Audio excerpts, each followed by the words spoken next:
दीपिका की आवाज में दर्द और गुस्से का मिला-जुला एहसास था जब उसने कागज आगे बढ़ाते हुए कहा कि यह इस बात का सबूत है कि उसने दो जुड़वा बच्चियों को जन्म दिया था।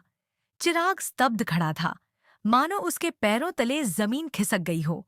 दीपिका ने आगे कहा कि उसने अपनी बच्चियों को सुलाया था, लेकिन अब उसकी रागिनी नहीं सो पाएगी। उसकी बातों में एक अजीब सा दर्द था जो चिराग को भीतर तक झकझोर गया। जब चिराग कुछ कहने के लिए आगे बढ़ा, तो दीपिका ने उसे रोकते हुए कहा कि कोई ड्रामा करने की जरूरत नहीं है। न ही वह यहाँ कोई तमाशा करने आई है और न ही किसी को जगाने, लेकिन अब उसकी रातें जागते हुए ही कटेंगी। इस सच्चाई के सामने आते ही चिराग पूरी तरह टूट गया। उसके भीतर का पागलपन अब और भी गहराने लगा था।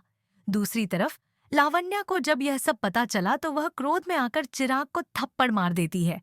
इस बीच दीपिका मिश्का की साजिशों से भी दो चार होती है और आखिरकार पूरे परिवार और चिराग को सच्चाई बता देती है। वह बिना कोई और बहस किए अपनी बेटी रागिनी को लेकर चली जाती है, जिससे चिराग बुरी तरह से बौखला जाता है। उसका गुस्सा सातवें आसमान पर था, लेकिन लावण्या उसे शांत करने की कोशिश करती है। बावजूद इसके, चिराग किसी की नहीं सुनता और रागिनी को अपनी बेटी मानने से इनकार कर देता है। आने वाले समय में चिराग को अपनी गलतियों का एहसास होगा और आधी रात को वह दीपिका के घर पहुंच जाएगा। वहां चंदू की कहीं कुछ बातें उसे अंदर तक झकझोर कर रख देंगी, लेकिन अब चिराग अपनी जिद पर अड्डा हुआ था। वह रागिनी को अपने साथ ले जाएगा, क्योंकि वह उसकी बेटी है। दीपिका इस स्थिति का सामना कैसे करेगी?